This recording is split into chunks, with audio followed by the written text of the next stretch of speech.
She knew the power of God.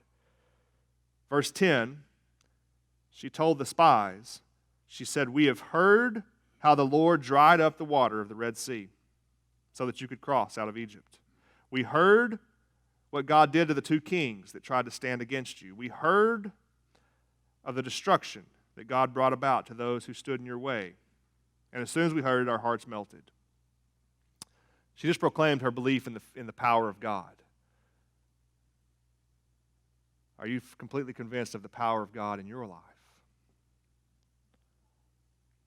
Because that's one of the pivotal points of a confident faith. But that's not just the power of God. She goes on and says she also believes in the majesty of God. Verse 11.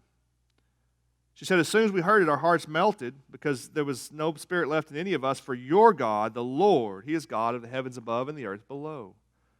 She said, "Your God is the great I am. There is none like Him. He's not just any God. He's not just a concept. He's not just an idea. He is the God." This is the way God described Himself in His introduction in Exodus chapter 20, verse 1. He said, "I am the Lord your God, who brought you out of the land of Egypt, out of the house of slavery." Other places where God has introduced Himself or given us a verbal glimpse of who He is, it always centers on His majesty, which means there's none like Him. He is in a category all on His own. He does what He pleases. Everything is under His control. We must know that and be completely convinced of it in order to have real faith.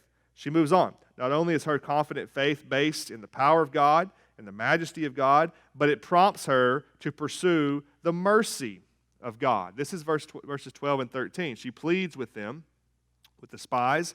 She says, "Now then," right? She's saying, "Now that I've established that I believe that your God is more powerful than anything else, now that I've established that He is one and only, He is the great I am, now then, please swear to me by the Lord that as I have dealt kindly with you, you will deal kindly with me and my father's house, and give me a sure sign that you will save us alive."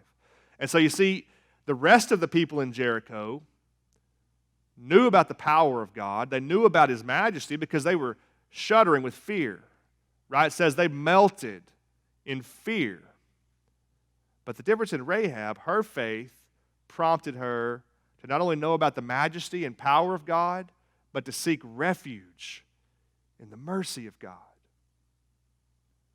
All three of those are absolutely necessary to have a confident faith. We need to know the power of God, know what He's done.